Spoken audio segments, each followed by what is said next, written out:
las 7 semanas. 50 días después del éxodo de Egipto, fue entregada la Torá, la ley de Dios, a todo el pueblo de Israel, por medio de una revelación divina en el monte Sinaí.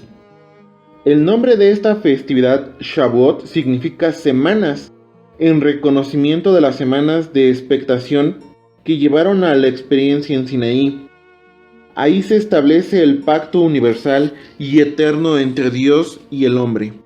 Dios, el Creador, da sus mandamientos, el hombre obedece y Dios le bendice con toda bendición. Es ese el pacto. Con el paso del tiempo, el hombre cuestiona a Dios y comienza a inclinarse por sus propios intereses y deja de obedecer a Dios. El hombre quebranta y rompe el pacto. Por lo tanto, el camino del hombre se vuelve sinuoso, alejado de la bendición. Dios, sosteniéndose solo por destellos de la gran misericordia del Todopoderoso, pero justo en un día como hoy exactamente, Dios en su infinita misericordia toma una decisión y la revela por medio de su profeta Jeremías, que dando el anuncio por escrito, Dios renovaría su pacto con el hombre, el mismo pacto, las mismas bases, los mismos mandamientos, la misma ley, la misma Torá. Jeremías 31, versículos 31 al 33. He aquí que vienen días, dice Adonai, en los cuales haré nuevo pacto con la casa de Israel y con la casa de Judá, no como el pacto que hice con sus padres el día que tomé su mano para sacarlos de la tierra de Egipto, porque ellos invalidaron mi pacto, aunque fui yo un marido para ellos, dice Adonai. Pero este es el pacto que haré con la casa de Israel después de aquellos días, dice Adonai.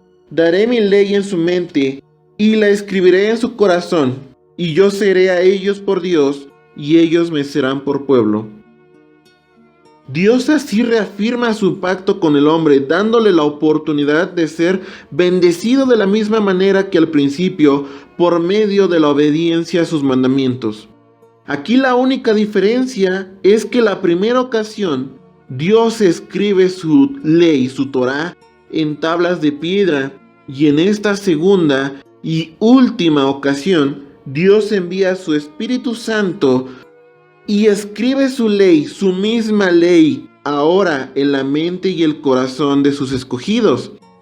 El cumplimiento de esta decisión divina que anuncia Jeremías se da después del sacrificio redentor de Yeshua de Nazaret. Con la sangre de su Hijo, Dios perdona los pecados del hombre y lo culmina a valorar este sacrificio y el perdón que le da para que ya no peques más, o sea, para que ya no desobedezcas más la Torá de Dios. Desde el día en que se celebró la Pascua hasta el Pentecostés transcurrieron 50 días. Después de que Yeshua resucitó, estuvo 40 días enseñando a los apóstoles y 10 días después es la celebración de esta fiesta. En este día se celebran varias cosas. Se celebra la fiesta de las cosechas en Israel. El día en que se cosechaba la cebada, la gente acudía al templo a dar gracias por la cosecha que Dios había dado. En este mismo día se celebra el día en que el monte Sinaí, el pueblo de Israel recibió las tablas de la Torá de parte de Dios, es decir, 50 días después de que el pueblo de Israel salió de Egipto. Pentecostés es la palabra griega Pentecoste, que significa quincuagésima y representa los 50 días de los que venimos hablando. Desglosemos algunos versículos del capítulo 2 del libro de los Hechos de los Apóstoles. 1. Cuando llegó el día de Pentecostés estaban todos unánimes, juntos. En aquella ocasión había judíos de todas partes, en el extranjero era una fiesta obligatoria. Cada judío mayor de 20 años tenía que ir al templo de Jerusalén sin importar dónde viviera, y las personas hacían esta peregrinación y era un día de fiesta. También era el día en que el sumo sacerdote bendecía las cosechas, de manera que así como se estaba celebrando una cosecha física, también habría de surgir una cosecha espiritual que iba a ser el momento en que se iba a sellar el pacto con el cumplimiento de la promesa de que Dios comenzaría a restaurar a las 12 tribus de Israel. Generalmente en la religión se considera que Pentecostés es el momento en que nace la iglesia cristiana, pero en realidad si analizamos qué es lo que significa la fiesta y qué es lo que los profetas dijeron, nos damos cuenta de que simplemente es el cumplimiento de las profecías de la restauración de Israel. Aquí empiezan las primicias, son los primeros frutos. Aquí no hay ningún nacimiento de una iglesia cristiana. 2. Y de repente vino del cielo un estruendo, como de un viento recio que soplaba, el cual llenó toda la casa donde estaban sentados. Cuando las escrituras se refieren a la casa, se está hablando del templo de Jerusalén. En este momento se nos relata que todos estaban sentados cuando se escuchó el estruendo, lo que nos recuerda el Sinaí, ya que se habla de estruendo, truenos, un viento recio con sonido como de trompeta que se oía cada vez más fuerte. Éxodo 19, 16 al 19. Aconteció que al tercer día, cuando vino la mañana, vinieron truenos y relámpagos, y espesa nube sobre el monte, y sonido de bocina muy fuerte, y se estremeció todo el pueblo que estaba en el campamento. 17. Y Moisés sacó del campamento al pueblo para recibir a Dios, y se detuvieron al pie del monte. 18. Todo el monte Sinaí humeaba, porque Adonai había descendido sobre él en fuego, y el humo subía como el humo de un horno, y todo el monte se estremecía en gran manera. 19. El sonido de la bocina iba en aumento, en extremo. Moisés hablaba y Dios le respondía con voz tronante. En aquel entonces Moisés recibió la instrucción de Dios en tablas de piedra. Ahora en Pentecostés se estaba a punto de recibir nuevamente la Torá de Dios, pero ya no en piedra, sino en la mente y en nuestro corazón, en la mente y el corazón de los hombres. Número 3. Y se le aparecieron lenguas repartidas como de fuego, asentándose sobre cada uno de ellos. Y fueron todos llenos del Espíritu Santo y comenzaron a hablar en otras lenguas según el Espíritu les daba que hablasen. En Sinaí sucedió exactamente lo mismo. Recordemos que cuando Israel salió de Egipto, junto con ellos salió mucha gente de otras naciones, de manera que frente al monte Sinaí se encontraban extranjeros que hablaban en otras lenguas, y estas personas ya habían hecho pacto con el Dios de Israel, ya habían sido circuncidados y ya se habían unido al pueblo de Israel. El caso es que entre ellos había muchos egipcios, lo cual resulta muy interesante, porque los egipcios siempre consideraron menos a los hebreos y menospreciaban a los pastores, los hacían menos. Sin embargo, en solo 50 días cambiaron las actitudes de manera radical. Es ilógico pensar que en ese corto tiempo los egipcios y los que no eran del pueblo de Israel hubieran aprendido a hablar el idioma hebreo. Sin embargo, todos entendieron lo que Dios habló en Sinaí en el día de la entrega de la Torá. Sucedió un milagro, de lo que se explica que cuando Dios hablaba con voz tronante y cada quien entendía. El profeta Sofonías dice, y cada uno me adorará en una sola lengua. Isaías profetizó en el capítulo 40 que toda lengua confesará que Yeshua es el Señor, que toda rodilla se doblará.